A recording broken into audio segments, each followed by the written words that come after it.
اسې یو خبره درته کوم لږ سوچ پکې وکړئ د زړه نه درته کوم لکه اوس یو کس سحر مانځه نه مخکې ویده شو یو کس د شپې په 12 بجې ویده شو خو زړه کې دی چې سحر مانځله نه پاسه موبایل په شپږ نیمې په ټایم کړی زما دې خبرې ته سوچ کوئ او دې مړ شو او په زړه کې دا خبره د الله مخې ته یوړه چې سحر مانځله نه پاسه خیال کوئ یعنې دې مړ شو او په زړه کې دا خبره لاړه او الله سره مخامخ شو او الله ورته وویل ښه نه راپاڅېدې سحر مانځله څه وویل الله ته بله واوره د دې نه ډېرې او موبایل پې ګواه پاتې شو چې او دی نه راپاسېد ځکه چې هلته موبایل یې شپږ نیمې بجې په ټایم کړی نو ګواه یې په ځان باندې په دنیا کې پرېښود الله یو خو الله سره مخامخ شو زړه کې ده چې نه راپاسېد او موبایل پې څه پاتې شو ګواه پاتې شو څومره د یېرې خبره ده څومره ګټه خبره ده څومره د سوچ او د فکر خبره ده نو مونځ په خپل وخت کې کول دویم د مانځه قایمول مطلب داسې طریقه باندې کول کومه طریقه چې الله ښوولې ده نو الله موږ ته څنګه ښوولې ده د پیغمبر په ژبه یې ښوولې ده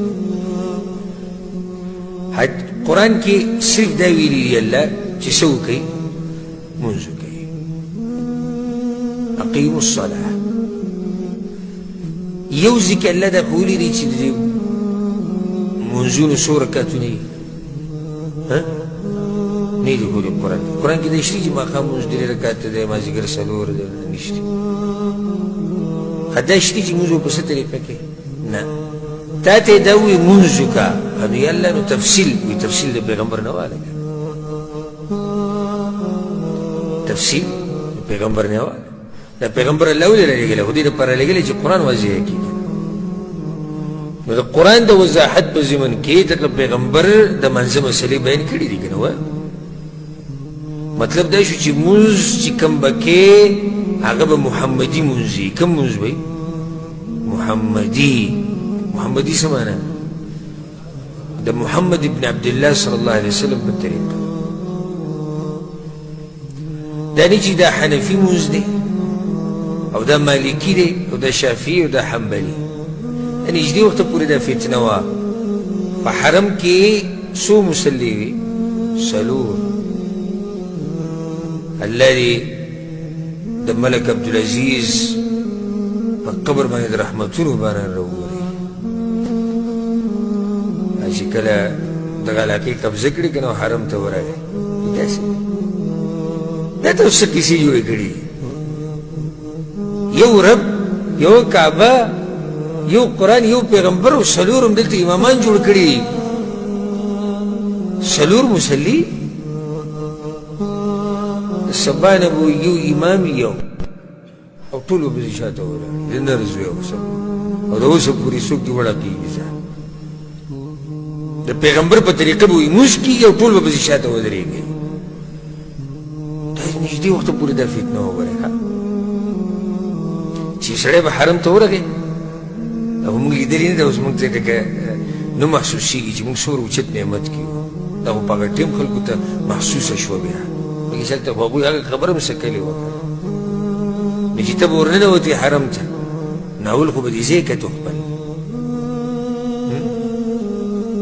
کم غریب چې به سلفي وي او پکې چورلېدو را چورلېدو خو چې کم به حنفي وي هغه دغه د امام ابو حنیفه مذهب والا ولاړ دی او د امام شافعي مذهب کله به پکې خطا شو دی به ورغی امام ابو حنیفه مذهب والا دی ورغی د چا سره ودرېد امام شافعي مذهب والا ولضالین آمین دا سره کوم سره ولاړ زه خو بل ګروپ کې ولاړ یم بیا به له دې سره ووتو بیا به لاړ هغه بل کې هلته به دی ودرېد ولا الضالین او ده به پکې آمین ټول به غلي ولاړ زمونږ غري دي ښه دا نور دي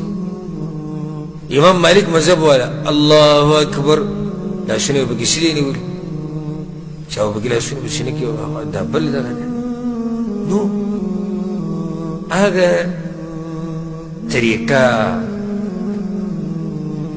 الله ختمه کړه د ملک عبدالعزیز رحمه الله په لاس باندې یعنی زم یوازې دا نیکي نه ده چې الله بدي څومره اجر ورکوي